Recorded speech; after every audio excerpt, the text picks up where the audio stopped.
talking about what I have been learning as a Christian, white, conservative girl. Woo! Just 3 things that are very hot topics right now, right?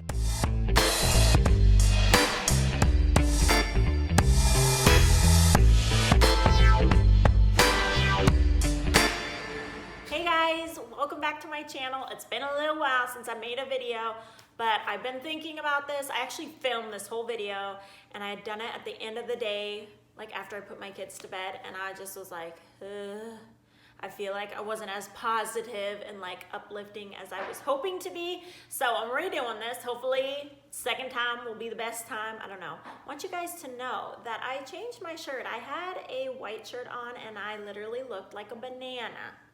So it's gray now, so you don't have to be thinking banana the whole time. You may still, because it's very yellow, but I'm less banana-y. Anyways, today I'm talking about what I have been learning as a Christian, white, conservative girl. Woo! Just 3 things that are very hot topics right now, right? And don't worry, this isn't gonna get all super political. I'm gonna say this much political and this much what really matters, because that's the whole point of this video, not to get all caught up in all the Facebook arguments that are just, you know what? You wanna know how to cause yourself just a quick and easy anxiety, just elevate your heart rate and all that stuff? Go on Facebook and just scroll down and read all the terrible things and the things that people are worked up about. That's what you gotta do, because you want more anxiety in your life, right? Yeah, me too. So when this first all happened with racism being a big thing that kind of blew up in the news and social media and everything, I didn't understand what was going on. And I've grown up in a predominantly white community. There's very, very few Black and African Americans and people that live in the area that I live in. So it's something that I wasn't really familiar with. And at the beginning of this whole thing going on in news, I felt like it was conservatives against liberals kind of thing. And liberals were the ones that were posting everything about racism, and conservatives had to just kind of say, well, this is being overdone. This is too dramatic, overreacting. And then what I really feel like God was showing me was, it wasn't just with the racism issue, but even with the masks issue, which I'm not going to get all into that hot topic, but it was more, God began to show me that I'm a Christian first and a conservative way, way down the line after that. And I think that's so easy.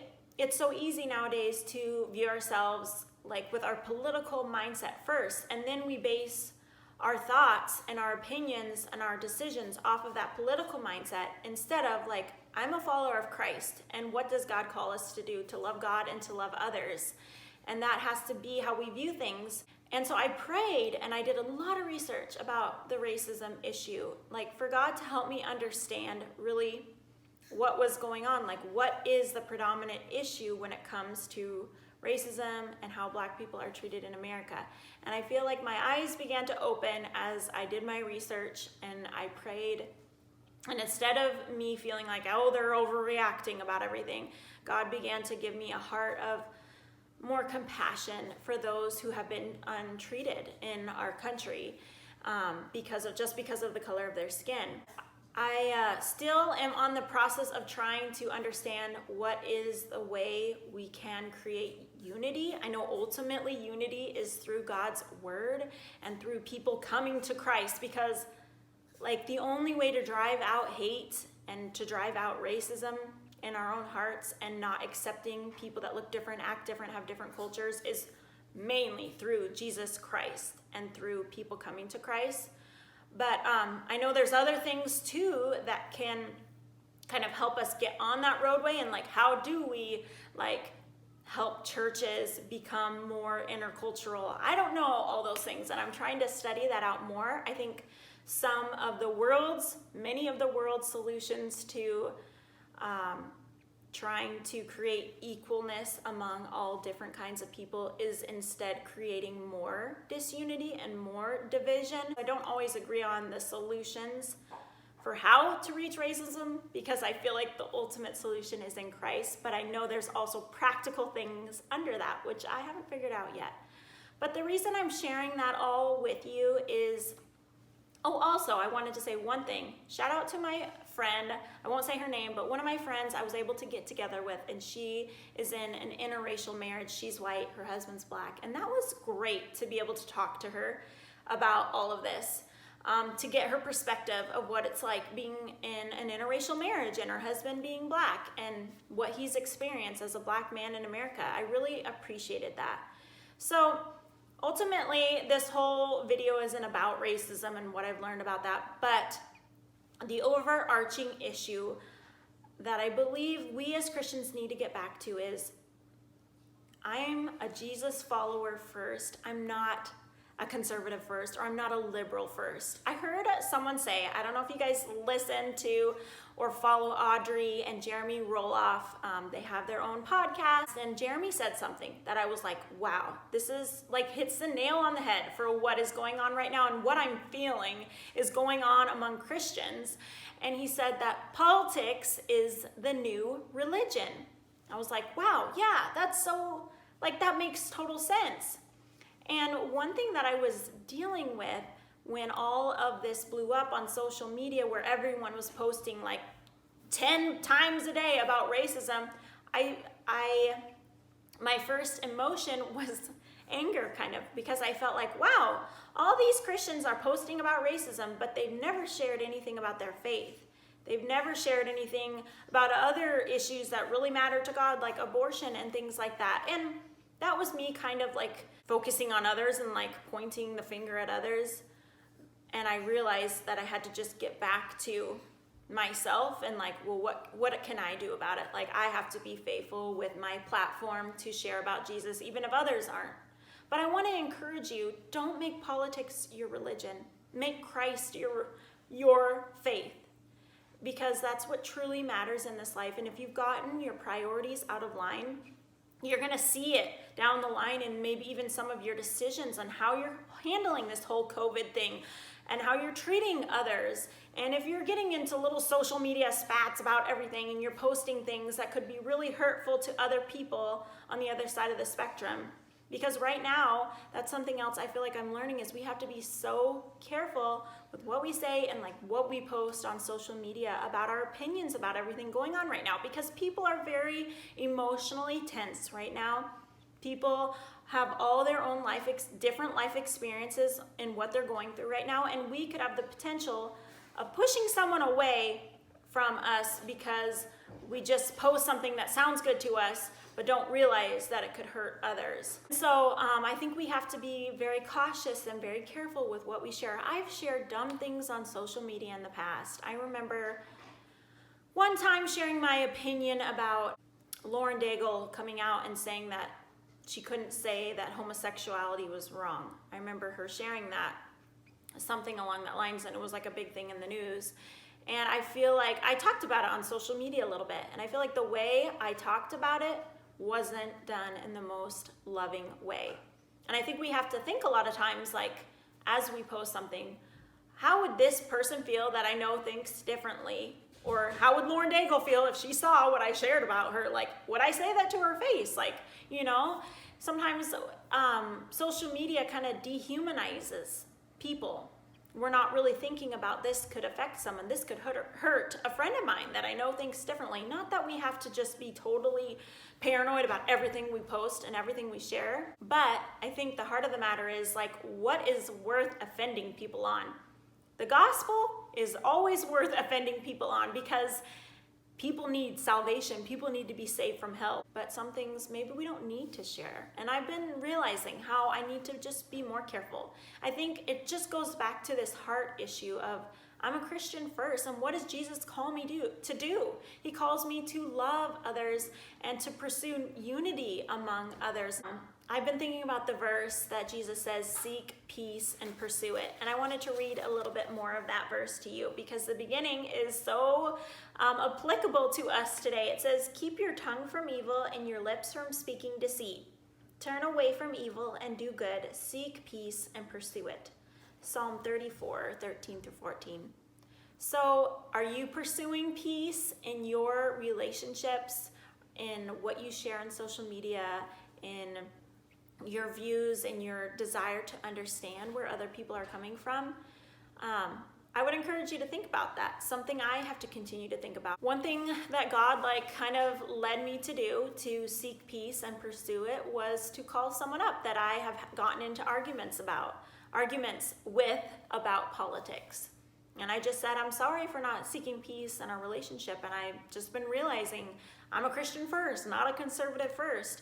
And I feel like that was a step for me to make and to try to seek peace in my relationship. You know, there's so much disunity going on in our country, in our county, in our communities, but unity starts with just us taking that step with one person maybe we've gotten in an argument with, or we said something that was unkind, and we could go back to them and say, hey, I'm sorry for what I said, or I really want to understand where you're coming from. And that's just one little step. And if everybody did that with one person, that would make a huge difference. And we as Christians, we are called to be gentle, to say we're sorry when we make mistakes, and to help encourage peace among others. How about this verse for what's going on? I, therefore, a prisoner for the Lord, urge you to walk in a manner worthy of the calling to which you have been called, with all humility and gentleness, with patience, bearing with one another in love, eager to maintain the unity of the Spirit and the bond of peace. Ephesians 4:1-3. I think God has convicted me with COVID, was that I already knew I struggled with being gentle, being more loving, because it's easy for me to speak truth, to tell it like it is, but it's not always easy for me to be gentle and to be loving and try to be sympathetic. I mean, I feel like I do okay, but I feel like I wanted to grow more in that, and I was realizing that. Jesus was the ultimate combination of truth and love. Sometimes some of us, we swing way on the truth and we can be really harsh and say things that maybe we should not say, or not at the right time, or we should have said it differently. And some of us swing so far out over on the love and the gentleness that we don't stand up for the right truth. We don't speak out when we should speak out, and we sometimes kind of let things slide that we shouldn't let slide. So maybe now's a good time to analyze where you're at with that, because like I said, Jesus was a combination of truth and love, and that's what we need to strive towards as believers ourselves. So ultimately, what I want to just end on and land on, if you take anything away from this video, is remind yourself that you are a believer if you are a follower of Christ, a believer first, and your political opinions have to come way down the line, because following Jesus has to be how we view things. This verse also came to my mind recently, and I'm going to share it with you guys. It says, "For this light momentary affliction is preparing for us an eternal weight of glory beyond all comparison, as we look not to the things that are seen, but to the things that are unseen. For the things that are seen are transient, but the things that are unseen are eternal." And that's 2 Corinthians 4:17-18. I think a lot of us Christians have gotten caught up in what is transient, and we're putting our hope in those transient things, people in authority, our health, being so fearful about our health, and oh no, what if I get sick? Or my money, what if I lose all my money with the way the economy is going? Or my political opinions, or all of those things. And we've lost sight of fixing our eyes on Jesus Christ. And guys, if there ever was a time for us to shine bright, it's right now. Whenever there's a time in history where there's great suffering, discouragement, hopelessness, we have the chance to shine. Let's not be Christians that all we're known for is posting political posts on social media, or our opinions about things. Let's be believers that are loving others, that are trying to understand others, all the while holding to God's truth and viewing all these world events through His Word. And so we can be grounded in Him, and that grounding in Christ can help us emit that hope to others that the world so desperately needs right now. I just want to end on this to kind of drive the point home. The kids and I went to Leavenworth the week before I went back to work, when the stay-at-home order was done, and I was and my county was in the phase I could go back to work. So it was kind of the end of the 2.5 months of me not working, going to Leavenworth. It's a cute little Bavarian town. It's so fun. And it was a blast going there because there weren't a lot of people there. We just hung out outside pretty much the whole time, almost.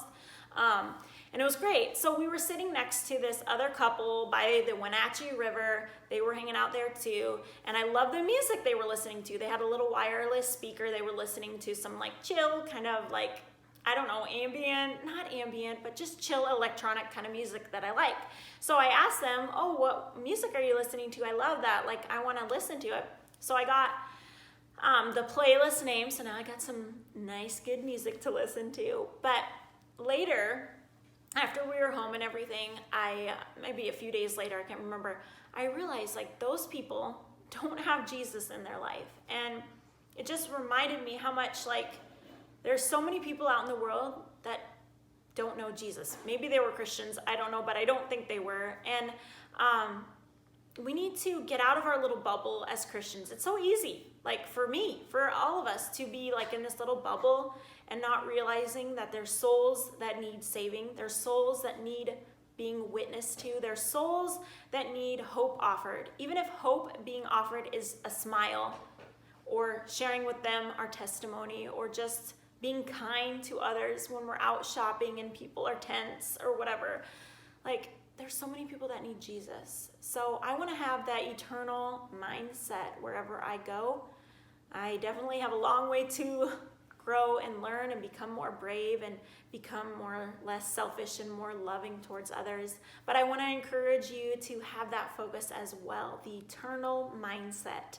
I think we could make a huge difference in the world if we rise up as believers right now and we seek to have that eternal mindset in all we do. So I hope you guys enjoyed this video. I hope it gave you some things to think about. And thank you guys for watching. I'm gonna have more videos coming out. I'm trying to figure out like a good routine for making videos because I'm back at work and it's just crazy again, real life again. But you guys, I really love making these videos and thank you guys for watching. I will hopefully see you all soon. Okay, bye.